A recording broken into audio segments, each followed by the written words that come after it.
Hi guys, I hope you are done with the previous section and you are masters of processing this algorithm. You are getting those HCFs using this algo with quite ease and comfort. In this section, let me talk to the mathematician in you. Let us discuss why the algorithm works. So let us try to see how Euclid would have imagined all this. Let me ask you one thing. What is the first big question mark you might be having when you look at the algo? The one big question mark which I have is when I'm trying to find the HCF of A and B and writing A as B times some quotient and the remainder, I'm trying to go for a factor of A which is common to the factor of B. Say the factor is say F times something, some number is your A, F times some other number, smaller one, is your B. The biggest question what has come to me when I first saw this is why would the factor of this and this, the common factor of this and this, forget about being the highest common factor, the factor of this and this should be or must be a factor of this also. The same factor F must be a factor of that guy also. So F into say L, where L will be, by the way, even smaller than M. Why? Because we know R is smaller than B, B is smaller than A, right? We know all those things, right? Your A was the greatest number over here, then there is B, and R has to be less than B. R can go from 0 to B, right? We know all those things. So L is even smaller than M. The point over here is, it's not like which is smaller, which is greater. The point is, the factor of A and factor of B must be a factor of R. Have you thought about this? Did this occur to you that why is this happening? Did the question occur to you? If the question has occurred to you, then you are actually learning maths. When such a question comes to you, you have to think on those things and try to find out yourself maybe. Okay, this is a very good example where you can think it out yourself and you may enact being Euclid, because this is not a very difficult process. This is not a very difficult algorithm what he has written. He has written a very simple one. He was capable of writing much more difficult ones. So the point is, why will the factor of this and this be a factor of R? Please think on it. You can pause the video and reflect on it if you haven't already. And if you have, then just hear me out how I would process it. I would try to hook on to the mind of Euclid, how he would have thought. We know that he was quite cool in imaginations, in visualizing. So let us visualize the numbers. Okay, so suppose your A, let me draw over here. So let me call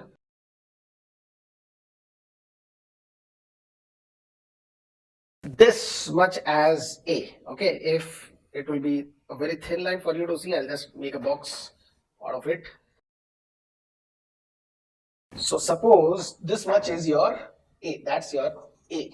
And let me take a B, say, which is represented by this length that is shorter than A. So we have chosen which number is big and which number is small.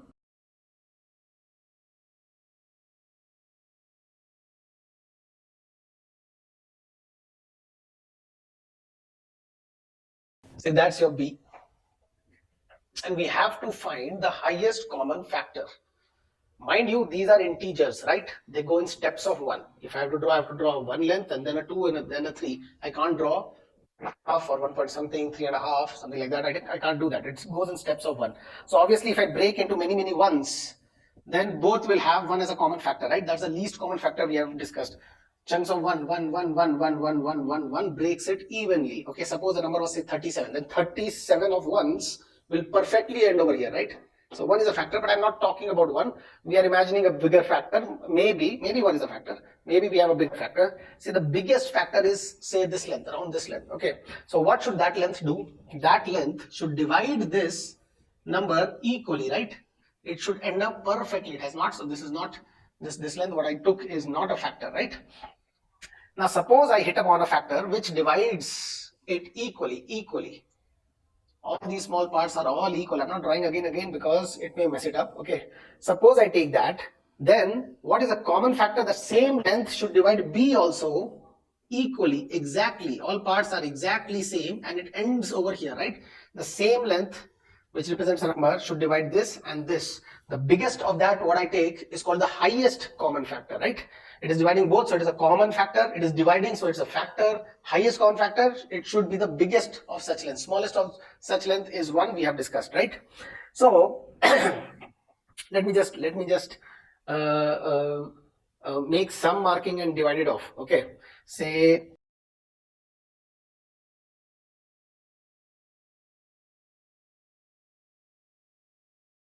say this is one length, same amount of length again, same amount of length again, same amount of length again, same amount of length again, same amount of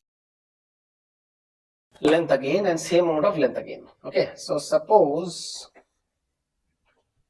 that's a factor. This length is the f, right? How many times f? Like if I take this example straight away, then what is it? 1, 2, 3, 4, 5, 6, 7. 7 of them, right? Your f times 7, 7f is your a, right? So that f should be a factor of this also. It is coming exactly over there. Therefore, we have chosen, if it was not coming exactly over there, then f may be a factor of a but not a factor of b, but I have to take a common factor. So we don't know what that common factor is. We don't know how much of f is, but we have imagined, we have visualized that there is some f which does this, which divides a exactly. It ends over here. It divides a exactly, ends over there. It divides the same number, divides b also exactly. So let me just do that. So we see that 1, 2, 3, 4, 5 of the f's is making up b. So what is that m? M is your 5, right? M is your 5. 5 times f is your b. Here 7 times f was your a. Now the big question, I think it is getting answered automatically. What was the big question? Why would such a factor, this factor which is my HCF, if it is the largest of the chunk which is taken, why should such a factor be a factor of the remainder? This is the remainder, right? I hope you are able to identify that so much is the remainder. So why that f has to be a factor of this? The answer is quite simple. It is visually, it is quite simple. You are going in chunks of f and you reach till the b level exactly. You reach till the b level exactly, and further f's have to divide the rest of the a also. So the remainder is getting divided. So what Euclid is doing is he is changing the question of HCF of a and b to be same as HCF of smaller pair of number. And what is that? B and a minus b, right? Right. So I'll just discuss if there is q times b in it, then how does this part little bit changes. But over here in the picture, what we have done is we have made it very clear that HCF of a and b, which is this f, is same as the HCF or the common factor, the highest common factor of b and the remaining of a and b. The remaining part of a and b is the remainder of a from b is this part. So there are two f's over here, right?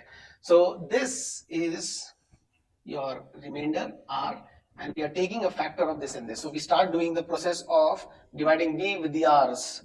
So the next line becomes your b comes over here and your r comes over here, and you check like how many times r goes. I'll talk about this a bit later. And then what remains? So if nothing remains, then good for us. If some other remainder remains, then again we'll do the same process. But first of all, I just wanted to address the question that when we are doing addition and subtraction, when we are taking out some amount of b from a, it's a subtraction, no multiplication over here. Then the thing which comes, the remainder, the leftover what comes, you have taken b from a out. Why would that have a factor which is same as the common factor of a and b? So I hope this diagram clarifies that. Okay, I'll try to show you some more examples maybe on an Excel sheet, because making the chunks on the board is not that easy. So before I go to the Excel sheet, let me discuss whatever I can discuss on the board. So I hope it is clear that why the common factor of a and b should be the factor of a minus b also, the remaining part of a, if b has been taken out. Now I have drawn a very convenient diagram so that you can imagine this. But suppose b was very small. Let me just bring in this q also in place, okay, in the visualization. Suppose b was not that tall. It's not like one time b is going. And the b is a very small number, and let me just take it as in the same diagram. I don't want to rub away my steps, so I'm just taking the same factor over here and say this number is your b. This is your a, this is your b. So much is your b.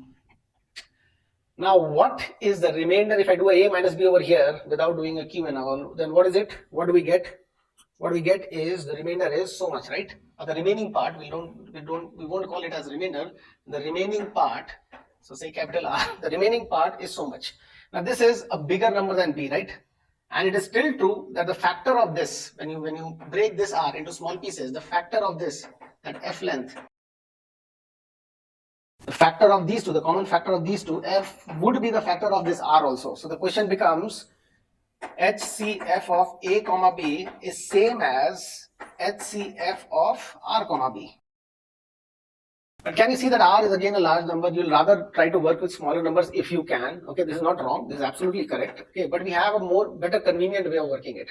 Since we know that this is what is, we have visualized what is happening, then why not take as many B's as possible? So this is one B, three of them. Another B, if I place it is here. Since the factor 3 times is going into this, then 3 times more will go into this. And what remains over here? What remains over here as the remainder, if we work with this R, the common factor of this remainder R and the number itself B, still it should work good enough, right?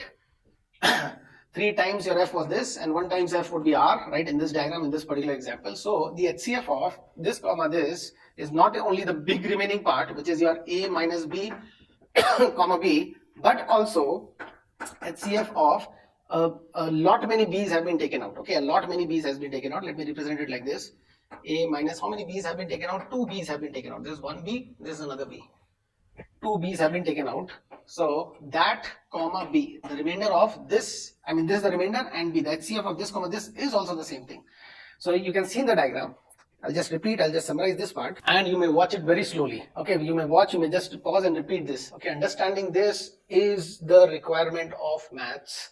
If you understand these things, your math will become fun for you. Okay, so this A and B, so much of B, A and B, the HCF of A and B had to be found out. We wanted to reduce the question to a simpler one. So we have imagined that a certain chunk F is the highest common factor. I don't know what that is. That could have been imagined like this also, a bigger chunk or that. But suppose this is that. That is the highest common factor. So in my imagination or in my visualization, what I'm doing is I know that A can be broken into many F's and B can be broken into many F's. Now what this F can be? So I know that if I have broken B into many F's, I can continue with this. I can put one more B because there are 3 F's over here. I can put 3 more F's over there and it will keep on going. This will match here exactly, this will match there exactly, this will match there exactly, and whatever remains at the end, it should match with a certain multiple of F, in this case 1F. So this diagram is going on in my head, and what I know is that factor will be a factor of this R and the factor will be a factor of this F. So the question now becomes, instead of factor of A and B, it becomes a common factor of F and R.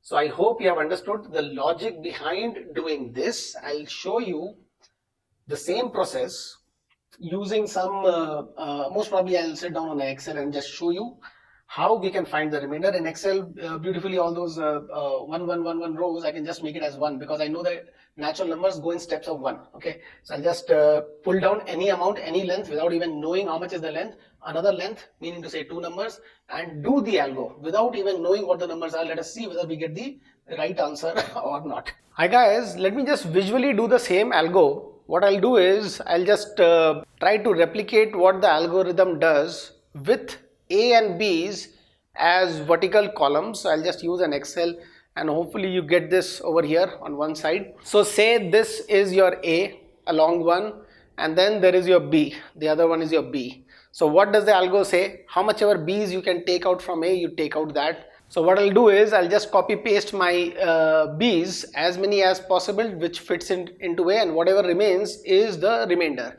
So what I have to do next, B was the divisor, right? Now B becomes your dividend and the remainder becomes your divisor. I'll take as many remainders as possible into that length of B, and whatever remains is the new remainder, right? So I'll keep on doing this process. I keep on doing till I reach to the point where my remainders are exactly fitting the previous divisor, which has become the dividend now. The last remainder is exactly fitting the divisor. Till that happens, we keep on doing. And why will that happen ultimately? Because the smallest remainder what I can get is 1, and when 1 happens, I mean, if it is not 0, if it is 0, then already we have got to the end of the process. Otherwise, the remainder can go as small as 1, right? So if 1 happens, then it is going to fit as such, because all these numbers are in steps of 1. A is something times 1, B is also something times 1. So that 1, all these numbers, whatever remainders are coming, whatever new divisors, new quotients, whatever is coming are all natural numbers, right? So 1 is going to fit them no matter what. So I hope I have chosen something which is having some common factor greater than 1, so that you can we have a good demonstration. Otherwise, the factor is going to come as 1. So when that happens, then what we get is your HCF, the highest common factor. So HCF would be the last divisor where your remainder becomes 0, or it would be the last remainder which fitted into all the corresponding divisor. I hope it was clear with the representation a bit. I have taken a very basic representation. Now since I am on Excel, let me do one more thing. I hope I can just replicate. I'm just thinking it out. Let me just draw any rectangle. I'll just draw any rectangle of any length and any width. Now, what is the HCF of the number which represents the length and the number which represents the width? The HCF is the biggest square tile which can pave the whole rectangle exactly. And how to do that? I don't know what is the size of the tile, but I know that the tile, how much ever it is, if it is going to fit exactly the breadth, then I'll reach till the breadth, right? I'll reach till the breadth. In the length also I'll reach at least till the breadth. So those tiles are going to fit the square of breadth into breadth, right? And then the remaining, I have to work on the remaining, which is a new rectangle, but the same concept I'm going to replicate. Whatever was the width of the tiles, I don't know what it was fitting the remainder of your length minus the breadth. It was fitting the remainder. So if it is fitting the remainder, then that much must come in this vertical also, right? So that much will come in the vertical, and you will have again a square made of the remaining of the length and that much deep, that much down. So that much square is again gone, and you'll have a little rectangle left again. Then again we know that what is remaining of this depth, this width, whatever is remaining, again those tiles are going to fit it fully. We are going to take that much big a square and continue with the process and ultimately get the answer. Mind you, when we started with the big square first, we don't know how many tiny squares are there, how many tiny squares would be in there. The last step is going to give me that tiny square, and that tiny square is the highest common factor for your length and breadth. So I hope this gives you some visual realization of what the algorithm is. Now as mathematicians, we should have some concrete steps which also prove this. Okay, so that is called going into the rigor of mathematics. Okay, so without the visualization, with the mathematics rigor, can we prove it? Yes, we can prove it. So what I'll do is, either I'll do it in a short video or I'll just give you a write-up of how to do it. So this part was for the visualization thing. So I hope you have got a visualization. The point of this part is you should also imagine wherever you can imagine. Try to imagine these numbers, how it is happening, and make math easier and fun for you. Thank you.